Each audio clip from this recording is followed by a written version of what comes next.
Hello everyone, आज हम UP TET 2019 का पेपर सॉल्व करेंगे, जिसमें हमने पेपर 2 एसएसटी यानी सोशल स्टडीज़ के क्वेश्चंस को लिए हैं। तो चलिए शुरू करते हैं। हमारा पहला क्वेश्चन है, अधोलिखित में से किस लेखक की पुस्तक से कश्मीर के 12वीं शताब्दी ईस्वी के इतिहास का विवरण प्राप्त होता है। यानी कश्मीर के 12वीं ईस्वी शताब्दी का इतिहास का विवरण प्राप्त होता है किसके पुस्तक से? जल्हड़, कालिदास, कल्हड़ या विल्हड़? तो किनके पुस्तक से? कल्हड़ के पुस्तक से। पुस्तक का नाम क्या है? रास तरंगिणी। ठीक है, तो इस पुस्तक में क्या लिखा गया है? कश्मीर के 12वीं शताब्दी का इतिहास का वर्णन है। देखिए, ये जो रास तरंगिणी है, इसमें आदिकाल से लेकर 1151 ईस्वी तक के आरंभ तक के कश्मीर में प्रत्येक शासक के काल की घटनाओं का क्रमानुसार वर्णन किया गया है। नेक्स्ट क्वेश्चन, दिल्ली के किस सुल्तान ने सिकंदर द्वितीय की उपाधि धारण की थी? सिकंदर लोदी, इल्तुतमिश, बलबन या अलाउद्दीन खिलजी? तो ये किसने की थी? अलाउद्दीन खिलजी ने। किसका? सिकंदर द्वितीय की उपाधि। नेक्स्ट क्वेश्चन है, सुमेलित कीजिए। राजा राम मोहन राय, ये किससे संबंधित है? तो ये राजा राम मोहन राय ब्रह्म समाज से। विवेकानंद रामकृष्ण परमहंस से, रामकृष्ण मिशन से। दयानंद सरस्वती, ये देखिए, ये एमजी रनाडे इधर रहेगा, तो दयानंद सरस्वती आर्य समाज से तथा एमजी रनाडे प्रार्थना समाज से। तो हमारा राइट आंसर क्या हो जाएगा? 31442। ठीक है, इसके जगह यहाँ पे होगा, ये यहाँ पे होगा, तो 3142 कौन सा हो जाएगा?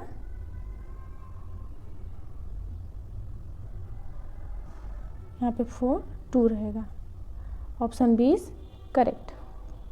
देखिए, जो ब्रह्म समाज है, इसकी स्थापना कहाँ हुई थी?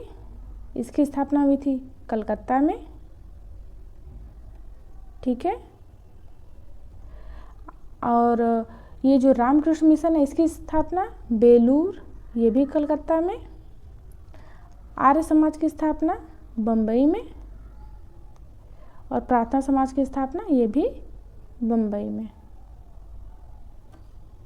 नेक्स्ट क्वेश्चन देखते हैं, निम्नलिखित में से किसे मदर ऑफ इंडियन रिवॉल्यूशन कहा जाता है? एनी बेसेंट, प्रीतिलता वाडेकर, कल्पना दत्त या मैडम भीकाजी कामा? तो देखिए, किसे मदर ऑफ इंडियन रिवॉल्यूशन कहा जाता है? मैडम भीकाजी कामा को। देखिए, ये क्या था कि जो 1907 में स्टुटगार्ट यानी जर्मनी में भारतीय प्रतिनिधि के रूप में अंतर्राष्ट्रीय समाजवादी कांग्रेस में भाग ली थी, और इसी सम्मेलन के उपरांत ये वहाँ पर भारत का राष्ट्रीय तिरंगा भी फहराया था। तो ये कभी कभी ये भी क्वेश्चन पूछा जाता है कि जर्मनी में भारत का राष्ट्रीय तिरंगा किसने फहराया था? तो मैडम भीकाजी कामा। नेक्स्ट क्वेश्चन, सुदर्शन झील का निर्माण किस शासक काल के समय हुआ? अशोक, चंद्रगुप्त, समुद्रगुप्त या बिंदुसार? देखिए, सुदर्शन झील का निर्माण किसके शासनकाल में हुआ था? चंद्रगुप्त मौर्य के शासनकाल में। ये कहाँ पे है? सौराष्ट्र प्रांत में है, और उस समय वहाँ का शासक कौन था? पुष्यगुप्त वैश्य। सौराष्ट्र का शासक कौन था? पुष्यगुप्त वैश्य। और कहाँ किया गया था? सौराष्ट्र में। नेक्स्ट क्वेश्चन देखते हैं, पुष्यभूति राजवंश की वंशावली अधोलिखित किस राजा के नाम से प्रारंभ होती है? प्रभाकर वर्धन, आदित्य वर्धन, नरवर्धन या राज्यवर्धन? देखिए, जो पुष्यभूति वंश है, या इसको वर्धन वंश भी बोलते हैं, ये किस राजा के नाम पे हुआ था? नरवर्धन। और ये जो पुष्यभूति राजवंश है, इसके का बहुत ही मतलब शक्तिशाली राजा कौन थे? हर्षवर्धन। कौन थे? हर्षवर्धन। नेक्स्ट क्वेश्चन, अधोलिखित में से कौन सी ताम्र प्रासादिक ग्रामीण संस्कृति प्राचीनतम है? जारवे संस्कृति, मालवा संस्कृति, आहार संस्कृति या कायथा संस्कृति? देखिए, ताम्र पाषाणिक ग्रामीण संस्कृतियों में सबसे प्राचीन संस्कृति कौन सी है? ये आहार संस्कृति है। Option C is correct. लेकिन जो पीएनपी है उसने किसको माना था सही आंसर? कायथा संस्कृति को। लेकिन सही आंसर क्या है? आहार कल्चर। नेक्स्ट क्वेश्चन है, मौर्य साम्राज्य की स्थापना के पहले समस्त उत्तर भारत विभक्त था 20 राजतंत्र में, 16 महाजनपद व गणराज्यों में, 10 राजतंत्र में या 2 शासन तंत्रों में? तो मौर्य साम्राज्य की स्थापना से पहले समस्त उत्तर भारत किसमें विभक्त था? 16 महाजनपद और गणराज्यों में। Option B is correct. Next question है, आराम बाग अधोलिखित किस मुगल शासक ने बनवाया था? जहांगीर, बाबर, हुमायूं या अकबर? तो ये किसने बनवाया था? बाबर ने बनवाया था। ये जो आराम बाग है ये कहाँ पे है? आगरा में। कहाँ है? आगरा में। ये जो बाबर थे इनको बगीचों का बहुत शौक थे, इसने और भी बहुत जगह क्या बनवाए थे? कश्मीर का निषाद बाग, ये भी किसने बनवाया था? बाबर ने। कश्मीर का निषाद बाग, निशांत बाग। और क्या बनवाए थे? लाहौर का शालीमार, ये भी किसने बनवाया था? बाबर ने। लाहौर का शालीमार। और पानीपत का काबुली बाग, काबुली बाग, ये सब किसने बनवाया था? बाबर ने। नेक्स्ट देखते हैं, 1916 में भारत में होम रूल आंदोलन की शुरुआत किसने की थी? जी.के. गोखले, गांधी जी, बीजी तिलक या लाला लाजपत राय? तो देखिए 1916 में होम रूल आंदोलन की शुरुआत किसने की थी? ये बीजी तिलक, बाल गंगाधर तिलक ने की थी। और ये देखिए ये बाल गंगाधर तिलक ने कब की थी? 16 अप्रैल 1916 में। और सितंबर 1916 में किसने किया था? एनी बेसेंट ने। किसने किया था? एनी बेसेंट ने। देखिए तिलक ने कहाँ पे इसका किया था? क्षेत्र कौन कौन सा था? तिलक का महाराष्ट्र और कर्नाटक था। तिलक जी का क्या था? महाराष्ट्र और कर्नाटक। जबकि एनी बेसेंट के कौन कौन सा क्षेत्र था? इनका था मद्रास और तमिलनाडु। मद्रास और तमिलनाडु। नेक्स्ट क्वेश्चन देखते हैं, पूर्ववर्ती नदी है गोदावरी, सतलज, गंगा या यमुना? तो पूर्ववर्ती नदी कौन सा है इसमें? सतलज। पूर्ववर्ती नदी क्या होता है कि जो अपना मार्ग बिना बदले ही अपने मार्ग पे चलती जाती है उसे ही क्या बोलते हैं? पूर्ववर्ती नदी। चाहे सामने पर्वत आए, पठार आए, सबको काटते हुए अपने मार्ग पे चलती जाती है। नेक्स्ट क्वेश्चन, पृथ्वी के बाह्य परत को कहते हैं क्रस्ट, लिथोस्फीयर, हाइड्रोस्फीयर या ट्रोपोस्फीयर? तो देखिए पृथ्वी के बाह्य परत को क्या बोलते हैं? क्रस्ट यानी भूपर्पटी। देखिए ये पृथ्वी है तो ऊपरी परत को क्या बोलते हैं? क्रस्ट। बीच वाले परत को मेंटल और नीचे वाले परत को कोर। ठीक है। नेक्स्ट क्वेश्चन है, निम्नलिखित में से कौन सी गर्म धारा है? क्यूरोसिया, कुराइल, कनारी या लेब्राडोर? इसमें से कौन सी गर्म जलधारा है? वो है क्यूरोसियो की जलधारा। नेक्स्ट क्वेश्चन, निम्नलिखित में से कौन सा परिवहन का सबसे सस्ता साधन है? Road transport, air transport, water transport या रेल ट्रांसपोर्ट? देखिए सबसे सस्ता ट्रांसपोर्ट कौन सा होता है? ये होता है water transport. Option C is correct. Next question, Godavari नदी निकलती है अमरकंटक से, महाबालेश्वर से, नासिक से या बैतूल से? तो गोदावरी नदी कहाँ से निकलती है? ये नासिक से निकलती है। नासिक के कहाँ से? त्र्यंबकेश्वर त्र्यंबकेश्वर से। अगर हम बात करें गोदावरी नदी की सहायक नदी कौन कौन सी हैं, तो प्राणहिता,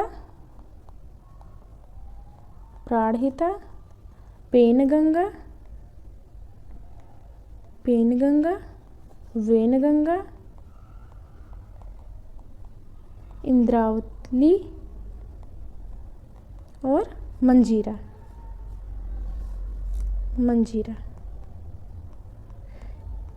ये किसकी सहायक नदियां हैं, गोदावरी को। और गोदावरी क्या है, ये दक्षिण भारत की सबसे लंबी नदी है, तो इसको क्या कहा जाता है, दक्षिणी गंगा। गोदावरी नदी को और कौन से नाम से जानते हैं, दक्षिणी गंगा। अगर ये पूछा जाए कि दक्षिण की गंगा, तो वो अगर की आ जाता है बीच में तो वो क्या हो जाएगा, कावेरी। अगर दक्षिणी गंगा तो दक्षिणी गंगा पूछे तो गोदावरी, अगर दक्षिण की गंगा तो कावेरी। नेक्स्ट क्वेश्चन, स्वेज नहर जोड़ती है भूमध्य सागर, लाल सागर, भूमध्य सागर अरब सागर को, या भूमध्य सागर अटलांटिक महासागर को, या लाल सागर अरब सागर को। देखिए जो स्वेज नहर है ये भूमध्य सागर को लाल सागर से जोड़ती है। नेक्स्ट क्वेश्चन, निम्नलिखित में से कौन सा ताप व्युत्क्रमण के लिए आदर्श स्थिति है, बादल युक्त आकाश, शांत एवं स्थिर वायु, लंबे ग्रीष्मकालीन दिन। देखिए ताप व्युत्क्रमण यानी टेम्परेचर इन्वर्जन के लिए कौन कौन सा कारक हो सकता है, तो A B C, B only, C only या बी एंड सी। देखिए इसमें ताप व्युत्क्रमण के लिए ओनली बी कारक है। देखिए जो टेम्परेचर इन्वर्जन होता है वो क्या होता है कि जैसे जब कभी ऊंचाई के साथ तापमान में कमी की बजाय वृद्धि होने लगे तो उसे ही क्या बोलते हैं, ताप व्युत्क्रमण या ताप प्रतिलोपन। इसमें क्या होता है कि ये घने कोहरे को जन्म देती है। नेक्स्ट क्वेश्चन, मेघालय का पठार विस्तार है प्रायद्वीपीय पठार का, तिब्बत के पठार का, हिमालय का या अरावली का। देखिए जो मेघालय का पठार है ये पेनिनसुलर प्लेटू का पार्ट है, प्रायद्वीपीय पठार। नेक्स्ट क्वेश्चन है, निम्नलिखित में से कौन सा अपर्दन अभिकर्ता बालिका स्तूपों के निर्माण के लिए उत्तरदायी है, पवन, नदी, हिमनदी या भूमिगत जल। तो देखिए कौन सा अभिकर्ता बालिका स्तूपों के लिए उत्तरदायी है, तो ये हो जाएगा विंड, पवन। पवन के अपर्दन से कौन कौन से बनता है, जुगेन, छत्रशिला, इंसेलबर्ग, बालिका स्तूप, लोएस, यारडांग। ये सब क्या है, ये सब स्थलाकृतियाँ हैं जो किसके वजह से बनती हैं, पवन के वजह से। कौन कौन से, ज्यूगेन, छत्रशिला, इंसेलबर्ग,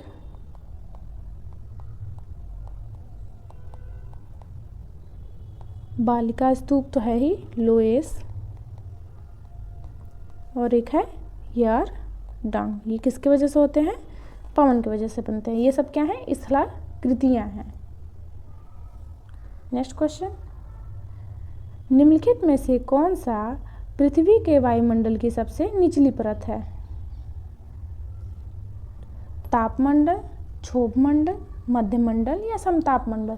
देखिए पृथ्वी की सबसे निचली परत कौन सी है, ये है क्षोभमंडल, ट्रोपोस्फियर। इसके बाद क्या आता है, क्षोभमंडल के बाद समतापमंडल, फिर मध्यमंडल, फिर आयनमंडल, फिर बाह्यमंडल। तो सबसे निचला परत ट्रोपोस्फियर, उसके बाद स्ट्रेटोस्फियर, और स्ट्रेटोस्फियर में ही ओजोन लेयर पाया जाता है, ओजोन लेयर। अब बादल, कोहरा ये सब किस में पाया जाता है, क्षोभमंडल में पाया जाता है। नेक्स्ट क्वेश्चन, हमारे संविधान में मूल कर्तव्य कब लाया गया था, 1979, 1976, 1977 या 1978। तो हमारे संविधान में मूल कर्तव्य कब लाया गया था, 1976। देखिए ये हमारा जो संविधान है इसमें 42वें संविधान संशोधन के तहत जो भाग 4 है उसमें अनुच्छेद 51 को जोड़कर 10 मौलिक कर्तव्यों को लाया गया था। फिर उसके बाद जो 86वां संविधान संशोधन 2002 में हुआ था, उसमें एक और जोड़ दिया गया था। वो कौन सा? 11वां जो मूल कर्तव्य है उसमें ये है कि माता पिता का कर्तव्य है कि अपने वो 6 से 14 वर्ष के बच्चों का निःशुल्क और जो अनिवार्य शिक्षा है उसको पूर्ण कराएं। ये उनका कर्तव्य है। किनका? माता पिता का। नेक्स्ट क्वेश्चन, सर्वप्रथम पंचायती राज का गठन किस वर्ष हुआ? 1987, 1972, 1968 या 1959? तो पंचायती राज का सर्वप्रथम गठन कब हुआ था? 1959 में। ये कब हुआ था? 2 अक्टूबर को। और उस समय के तत्कालीन प्रधानमंत्री कौन थे? पंडित जवाहरलाल नेहरू। और ये कहाँ पे शुरू हुआ था? राजस्थान के नागौर जिले से। राजस्थान के नागौर जिले से। नेक्स्ट क्वेश्चन, निम्नलिखित में से कौन सा संविधान के 73वें संशोधन में सम्मिलित है? जिला पंचायत, क्षेत्र पंचायत, ग्राम पंचायत या नगर निगम? तो देखिए, तो नीचे क्या दिया गया है? ABC या ACD या ABC? तो देखिए, इसमें से जो 73वां संविधान संशोधन था, इसमें कौन कौन से था? ABC, यानी नगर निगम इसमें नहीं है। ABC, ये जो नगर निगम है ये 74वें संविधान संशोधन के तहत जोड़ा गया था। नेक्स्ट, भारतीय संविधान के अनुसार निम्न में से किसे अवशिष्ट शक्तियां प्रदान की गई हैं? स्थानीय निकाय को, राज्य को, केंद्र को या राज्य तथा केंद्र दोनों को? देखिए, जो अवशिष्ट शक्तियां हैं वो किसे प्रदान की गई हैं? केंद्र को। नेक्स्ट, प्रधानमंत्री नरेंद्र मोदी G7 शिखर सम्मेलन में सम्मिलित होने के लिए 2019 में किस देश में गए थे? देखिए, ये करंट अफेयर से क्वेश्चन पूछ लिया गया था। तो इटली, इंग्लैंड, जर्मनी या फ्रांस? तो 2019 में कहाँ गए थे? ये फ्रांस गए थे। नेक्स्ट क्वेश्चन है, भारत में सर्वोच्च न्यायालय में न्यायाधीशों की संख्या कितनी है? 34, 30, 31 या 33? तो कितनी है? 34। सर्वोच्च न्यायालय में कितने न्यायाधीश हैं? 34। 33 न्यायाधीश और एक मुख्य न्यायाधीश। और ये किस आर्टिकल के तहत होता है? आर्टिकल 124। लुक ईस्ट पॉलिसी या एक्ट ईस्ट पॉलिसी में परिवर्तन कब हुआ? दिसंबर 2015, नवंबर 2014, दिसंबर 2014 या नवंबर 2015? देखिए, लुक ईस्ट पॉलिसी का एक्ट ईस्ट पॉलिसी में कब परिवर्तन हुआ था? तो नवंबर 2014 में हुआ था। देखिए, ये जो भारत की पूर्व की ओर देखो नीति है, इसको वर्ष 1991 में पूर्व प्रधानमंत्री नरसिम्हा राव द्वारा शुरू किया गया था। ये जो लुक ईस्ट पॉलिसी है, इसको किसके द्वारा शुरू किया गया था? नरसिम्हा राव द्वारा। और इसका परिवर्तन कब हुआ था? 2014 में। और शुरू कब किया गया था? 1991 में। नेक्स्ट क्वेश्चन देखते हैं,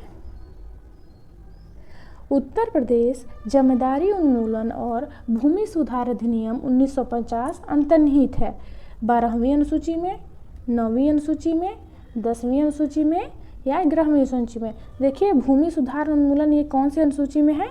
9वीं अनुसूची में। 10वीं में क्या है? दल बदल कानून। 11वीं में क्या है? ग्राम पंचायत। 12वीं में शहरी panchayat.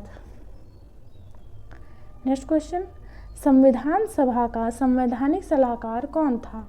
Doctor BN Rao, doctor Rajendra Prasad, K Subba Rao या KM मुंशी?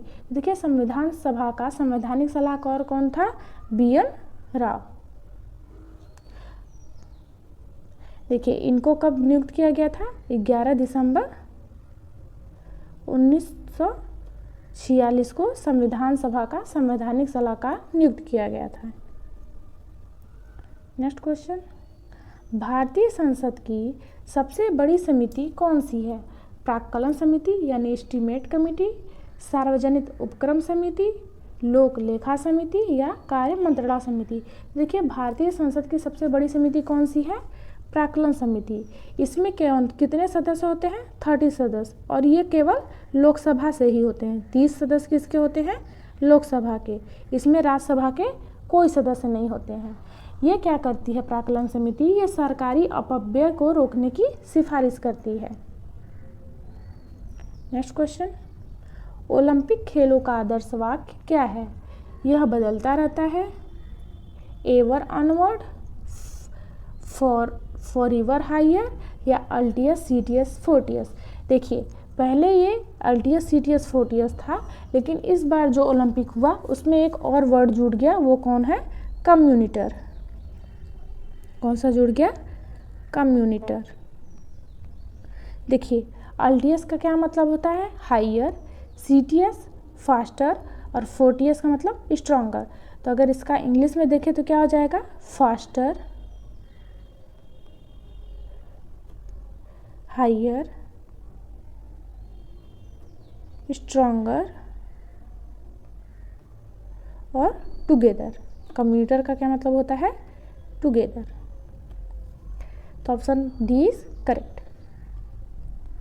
नेक्स्ट क्वेश्चन है, निम्नलिखित में से कौन अर्जुन पुरस्कार विजेता है? दारा सिंह, विशेष भृगुवंशी, प्रदीप खल्लो, या पुलेला गोपीचंद। देखिए इनमें से कौन अर्जुन पुरस्कार विजेता है? तो ये है पुलेला गोपीचंद। इनको कब अर्जुन पुरस्कार मिला था? 1999 में। और इनको पद्म भूषण कब मिला था? 2014 में। कौन सा अवार्ड मिला था? पद्म भूषण। नेक्स्ट क्वेश्चन देखते हैं, मनोरंजन कितने प्रकार के होते हैं? 10, 4, 5 या 8। तो ये कितने प्रकार के होते हैं? 5।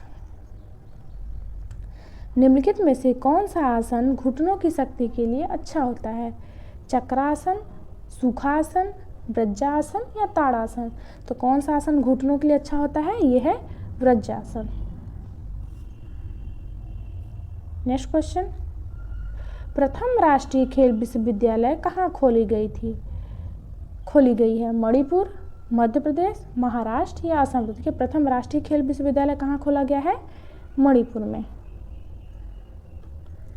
नेक्स्ट क्वेश्चन, अरहर की संकर किस्म है? बहार, ICPL, UPAS, या ICPH। तो देखिए अरहर की संकर किस्म कौन सी है? ICPH। और अरहर ये कौन सी फसल है? खरीफ की फसल है। कौन सी फसल है? खरीफ की। नेक्स्ट क्वेश्चन, निम्न में से किस राज्य को सोयाबीन राज्य कहा जाता है? आंध्र प्रदेश, महाराष्ट्र, राजस्थान, या मध्य प्रदेश। तो कौन सा सोयाबीन राज्य कहलाता है? वो है मध्य प्रदेश। और ये जो सोयाबीन है ये किस में आता है? ये तिलहन में आता है। नेक्स्ट, ग्रीन हाउस में सब्जियों को उगाने की विधि को कहते हैं? Kitchen gardening, truck gardening, vegetable forcing, या फ्लोटिंग गार्डनिंग। देखिए जो ग्रीन हाउस में सब्जियों को उगाते हैं उसको क्या बोलते हैं? Vegetable forcing. इसमें क्या होता है? कांच के घरों में भी फल को उगाते हैं। नेक्स्ट क्वेश्चन, मृदाओं के कण घनत्व का औसत मूल्य होता है, यानी जो एवरेज वैल्यू होता है पार्टिकल डेंसिटी का वो कितना होता है? तो ये होता है 2.65 ग्राम पर सेंटीमीटर क्यूब। ठीक है। नेक्स्ट क्वेश्चन है, निम्नलिखित में बाग लगाने की कौन सी विधि पहाड़ी क्षेत्रों में अपनाई जाती है? यानी कौन सा ऐसा प्लांटिंग प्रोसेस है जो हिल स्टेशन में लगाया जाता है?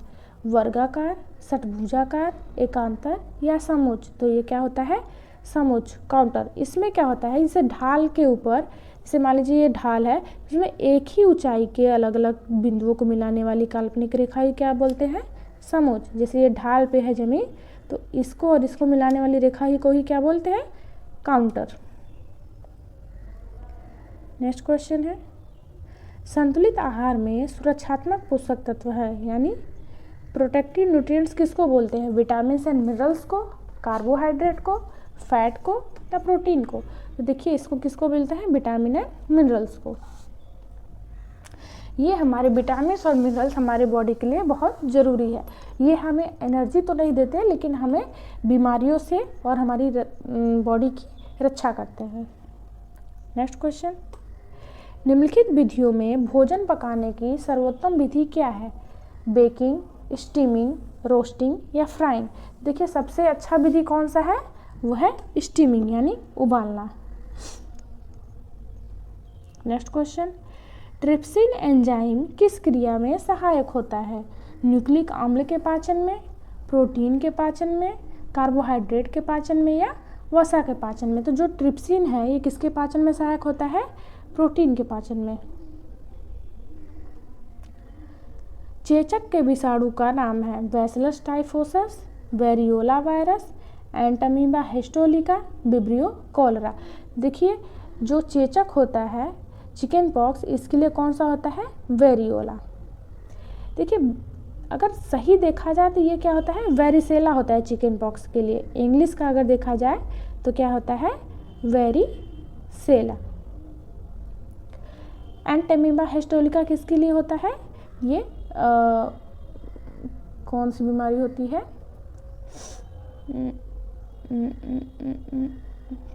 याद ही नहीं आ रहा है, छोड़ देते हैं। विब्रियो कॉलरा से कौन सा होता है? हैजा। नेक्स्ट क्वेश्चन देखते हैं, शेफर विधि का प्रयोग किया जाता है टांग की हड्डी टूटने पर, रोगी के पानी में डूबने पर, पसली की हड्डी टूटने पर या सामान्य मूर्छा आ जाने पर? तो देखिए शेफर विधि क्या होता है?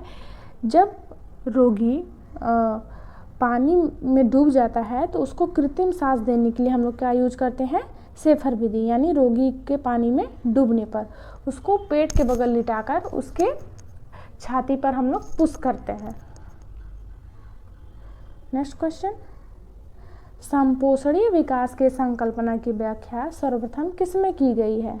संपोषणीय विकास यानी सस्टेनेबल डेवलपमेंट। प्रथम पृथ्वी सम्मेलन में, मानव विकास रिपोर्ट में, विश्व विकास रिपोर्ट में या ब्रुटलैंड कमीशन रिपोर्ट में? तो ये कब किया गया था? ब्रुटलैंड कमीशन रिपोर्ट में। Option D is correct. Next, निम्न में से किसे भारत का राष्ट्रीय जलीय जीव कहा जाता है? कछुआ, घड़ियाल, मगर या डॉल्फिन गैंगेटिक? देखिए कौन सा राष्ट्रीय जलीय जीव है? तो ये है डॉल्फिन गैंगेटिक। नेक्स्ट क्वेश्चन, किस वर्ष वन संरक्षण अधिनियम पारित किया गया था? 1980, 1988, 1986 या 1990? तो वन संरक्षण अधिनियम कब पारित किया गया था? 1980। नेक्स्ट क्वेश्चन है, निम्नलिखित में से कौन सा हरित गृह प्रवाह गैस नहीं है? मीथेन, नाइट्रोजन, कार्बन डाइऑक्साइड या ओजोन? तो इसमें से कौन सा नहीं है? नाइट्रोजन। बाकी मीथेन भी है, कार्बन डाइऑक्साइड भी है, ओजोन भी है, CFC भी होता है और जलवाष्प भी होते हैं। नेक्स्ट क्वेश्चन, निम्नलिखित में से कौन सी मृदा संरक्षण की विधि नहीं है? जैविक खाद, फसल चक्र, कीटनाशक रसायन या मृदा अपरदन रोकना? देखिए मृदा संरक्षण की विधि नहीं है। देखिए चेक सॉइल इरोजन ये तो होगा ही। अगर फसल को बदल के हम लोग अगर करेंगे, क्रॉप साइकिल करेंगे तो उसमें भी मृदा संरक्षित रहेगा। अगर हम लोग ऑर्गेनिक खाद यूज कर रहे हैं तो भी हमारा मृदा बचा रहेगा। कीटनाशक रसायन, अगर हम लोग क्या पेस्टिसाइड यूज करेंगे तो मृदा हमारा कंजर्व रहेगा? नहीं। तो राइट आंसर हो जाएगा पेस्टिसाइड। नेक्स्ट क्वेश्चन, सिलाई मशीन कब भारी चलती है? शटल में धागा अटक जाने पर, तेल की कमी और सफाई नहीं करने पर, बेल्ट बहुत ढीला होने पर या फिर प्रेशर फुट में ज़्यादा दबाव होने पर? तो सिलाई मशीन कब भारी चलती है? जब उसमें तेल की कमी या सफाई नहीं करने पर। Option B is correct. Next, वृद्धावस्था में कैल्शियम की कमी से कौन सा रोग हो जाता है? ऑस्टियोमलेशिया, रिकेट्स, ऑस्टियोपोरोसिस या एनीमिया? तो देखिए वृद्धावस्था में अगर कैल्शियम की कमी हो जाती है तो उसमें कौन सी बीमारी होती है? Osteoporosis. Option C is correct. Haemoglobin में प्रोटीन नामक तत्व कौन सा है? लिपोप्रोटीन, हीम, हीमोग्लोबिन या ग्लोबिन। देखिए इसमें प्रोटीन पूछ रहा है, तो प्रोटीन कौन होता है? ग्लोबिन। अगर रंजक पूछे या वर्णक पूछे तो कौन सा वर्णक होता है? हीम, जो रेड कलर का होता है, और ग्लोबिन प्रोटीन होता है। नेक्स्ट क्वेश्चन, आजकल यूरोप और भारत में किस जर्मनी शिक्षा शास्त्र की पाठ्य योजना प्रचलित है? हर्बर्ट, फ्रोबेल, मॉन्टेसरी या डाल्टन। तो इसमें कौन सा हो जाएगा? हर्बर्ट। योजना विधि आधारित है।